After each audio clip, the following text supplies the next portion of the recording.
Buenos días, estimados estudiantes. ¿Sí? Hoy vamos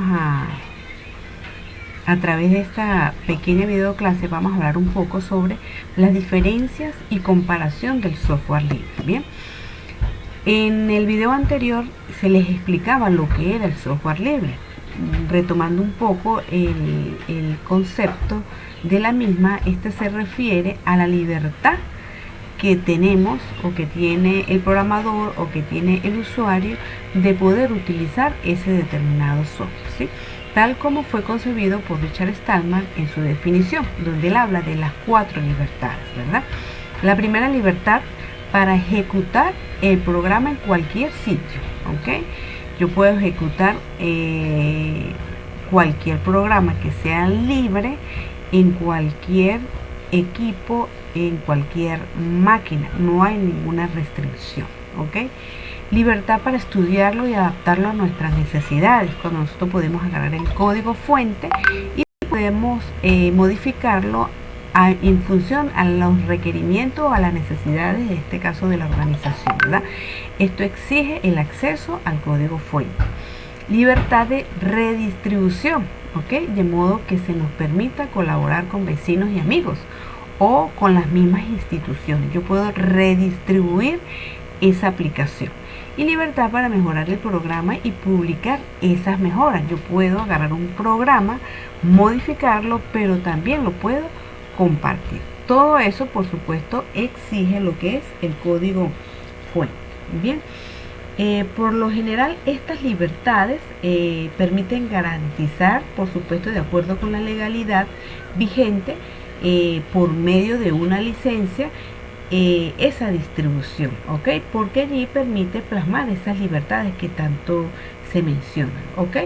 Tiene que ver con las restricciones compatibles con cada una de esas libertades allí se expresan, ¿ok?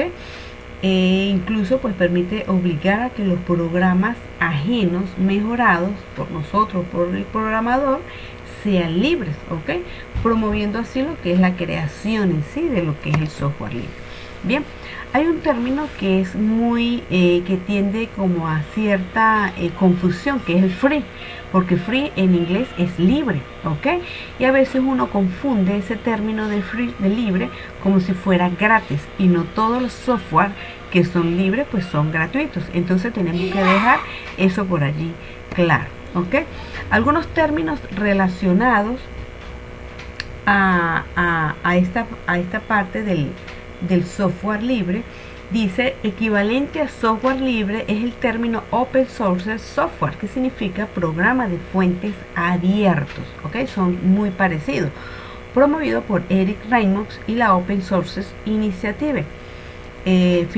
Filosóficamente, el término es muy distinto, ya que hace énfasis en la disponibilidad del código fuente, no en la libertad, pero su definición es prácticamente la misma a la que se utiliza en el sistema operativo de Debian o la corporación Debian, que es una de las empresas que distribuyen estos tipos de software libre. Entonces aquí hay una definición muy clara de cómo nosotros podemos distinguir en sí cuando estamos hablando de programas de fuente abierto y cuando estamos hablando programas de software libre, ¿ok?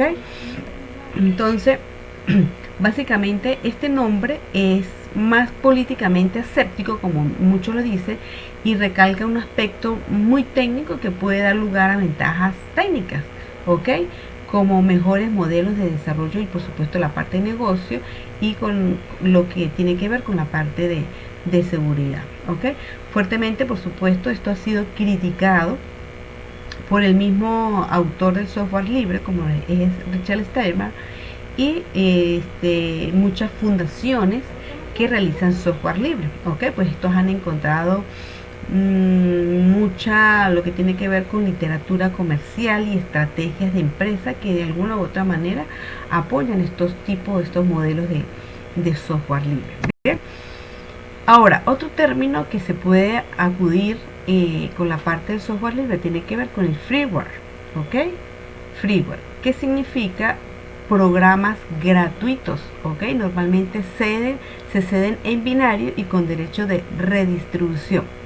Sin embargo, a veces solo se puede obtener de un sitio oficial, normalmente para promocionar otros programas, ¿ok? O servicios, como es el caso de los kits de Java, que son gratuitos, que proporciona la Sun Microsoft. ¿Ok? Entonces, eso también básicamente pues tiene que ver con aquellos software que se están, o software que tienen derechos de autor, pues en el que se puede acceder sin costo alguno y se pueden usar de manera ilimitada. ¿Ok? Aquí el desarrollador mantiene todos los derechos del programa y controla, por supuesto, la distribución. Bien. Otro término tiene que ver con el shareware.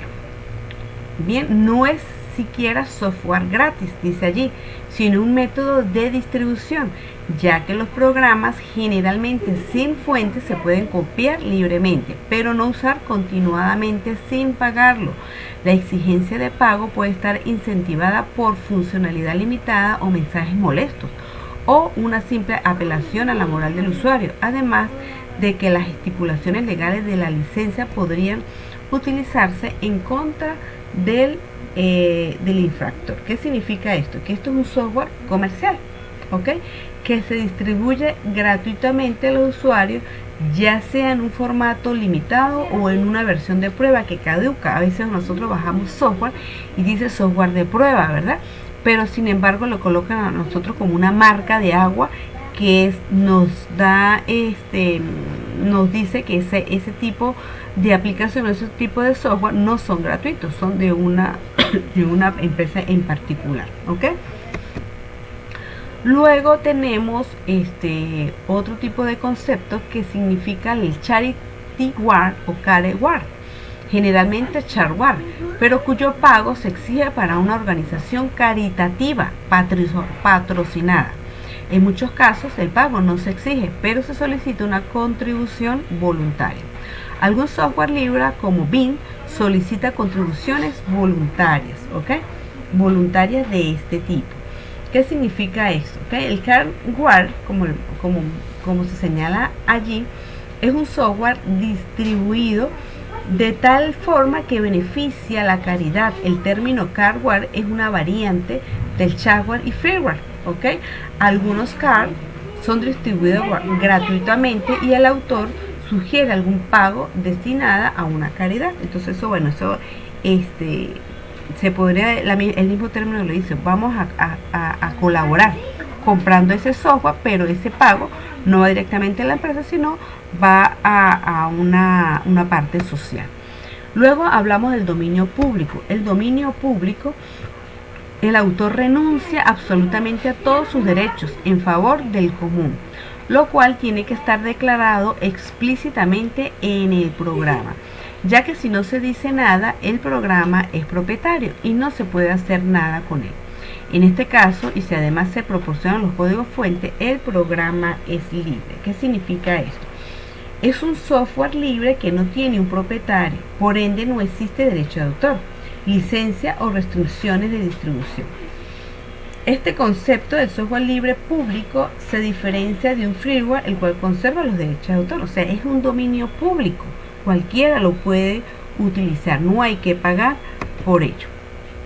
El otro es el copyleft, que es un caso particular del software libre, cuya licencia obliga que las modificaciones que se distribuyan sean también libres. ¿Ok? El copyleft significa que cualquiera que redistribuya el software con o sin cambio debe transmitir la libertad de poder seguir haciendo más copias y cambios. O sea, es libre, yo puedo seguir modificando eso que otra persona modificó. Y por último tenemos lo que es el propietario, el cerrado o no libre. Las mismas palabras lo dicen, términos usados para denominar el software que no es libre ni de fuente abierta. ¿Ok? El software propietario por lo general es aquel que se puede utilizar en un software, en un hardware o un terminal, modificar y transferir sin pagar derecho a su operador o desarrollador. Entonces ahí son términos que nosotros tenemos que tener cuidado cuando estamos hablando de lo que es software libre. ¿ok? Muchísimas gracias.